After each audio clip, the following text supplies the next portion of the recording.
In this video, I'm going to show you how to wake up your body and feet in 3 different ways. We're going to start by using a block or a step. I want you to balance on that step on a single leg position, and then imagine that you're in the center of a clock. We're going to try and reach towards each number with the opposite leg, and the way how we're going to do it is by flexing and extending the knee, okay? So I'm holding myself on my right leg. I want to bend my right knee and extend my right knee so I can reach forward and bring my leg back. So I'm going to start by reaching forward, so bending my right knee, reaching forward, tapping the ground towards 12. And then I want to cover every single number. You can use a different reaches with your arms. It's okay if you wobble, but you want to cover every single number. So you're going to start from 12, 11, 10, 9, and then when you start going towards 3 o'clock, you obviously have to do quite a lot of rotation. And then the last 2 numbers you can reach by kind of turning towards that leg.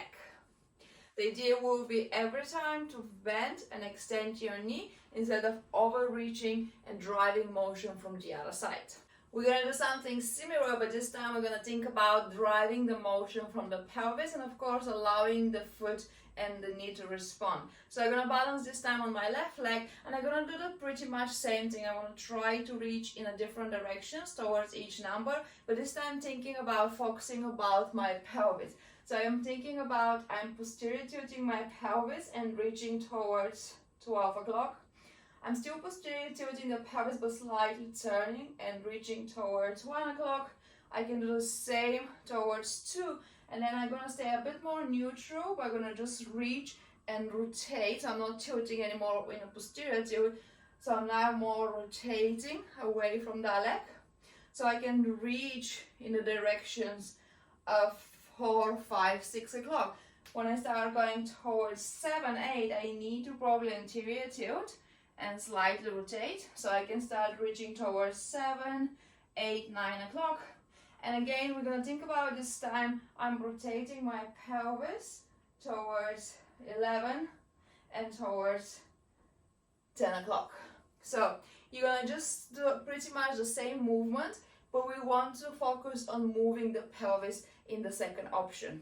The final exercise we're going to do, you can use a medicine ball or you can use something else to hold in your hands, and we're going to still balance on one leg, but this time we're going to focus a little bit more on the upper body. So we can play around with reaching forward, reaching to the sides, getting different rotation through the rib cage, but we can also reach up above the head and do like a lateral flexion side to side. We can rotate side to side. We can bring the hands in front of us, rotate and reach. You can play around with the different reaches, and you can do that by lowering yourself down and up or doing different options. The idea will be to move as much as you can, driving motion through the knee. Second option is driving motion through the pelvis. And third option is driving motion through your rib cage and arms.